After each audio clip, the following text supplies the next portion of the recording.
চলছে ফুটবলের লড়াই, তবে মাঠের খেলোয়াড়রা পেশাদার কেউ নন, সবাই নাট্য পরিচালক, অভিনেতা। তাদের এই হার জিতের লড়াই নিছক মজা করার জন্যই।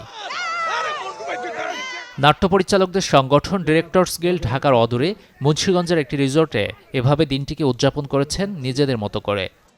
বছরব্যাপী নানা কাজে ব্যস্ত থাকে সবাই, কখনো দেখা সাক্ষাৎ হওয়ার সুযোগ খুব একটা হয় না।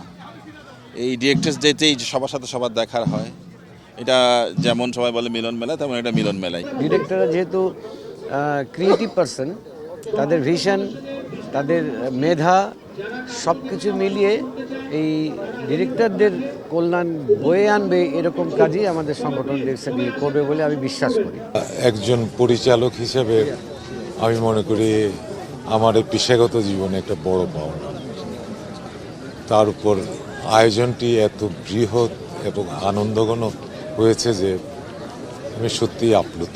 আমাদের নাটকের যে আর্টিস্ট, সেলিব্রিটি সবাই মিলে আমরা এখানে যে একত্রিত হলাম, এটা আমার কাছে ভীষণ ভালো লাগছে এবং এই ধারাবাহিকতা প্রতি বছর থাকবে। ডিরেক্টরের সঙ্গে আর্টিস্ট, রাইটার, প্রডিউসার সবাই থাকবে। ডিরেক্টর ডেটা আমাদের স্বপ্ন, আমার স্বপ্ন, বাংলাদেশের মিডিয়া রিলেটেড সব থেকে বড় প্রোগ্রাম হবে, সেই ভাবনা থেকে করা। তো নতুন এবং ফিরে আসা গ্রাহকদের জন্য নগদে চলছে ক্যাশব্যাক সহ প্রতিদিন হাজারো উপহার জেতার সুযোগ। হবে আশা আর ফেরা, সারপ্রাইজ সেরা। ডিরেক্টর ডে নামের এই অনুষ্ঠানে অংশ নেন নির্মাতাদের পরিবারের সদস্যরাও। বালিশ নিক্ষেপ কিংবা লটারি আর আঁকাআঁকি নানা কিছুতে ছিল তাদের উচ্ছ্বাস।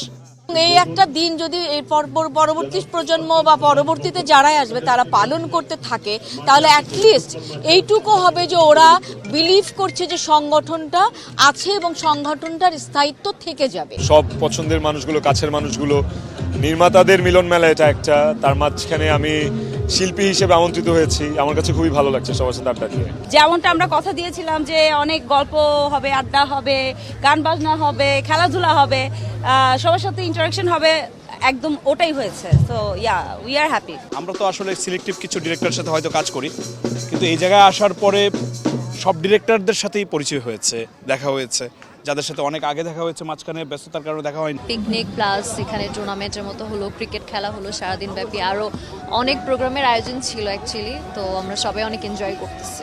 ডিরেক্টরস গিল্ড প্রথমবারের মতো করেছে এমন আয়োজন। উপস্থিতি ছিল তাই চোখে পড়ার মতো। তবে তারকা নয়, আয়োজনে প্রাধান্য দেওয়া হয় নির্মাতাদের। একজন ডিরেক্টর, যখন আমরা বলি যে ক্যাপ্টেন অফ দ্য শিপ, তার আন্ডারে অনেকগুলো সেক্টর কাজ করে।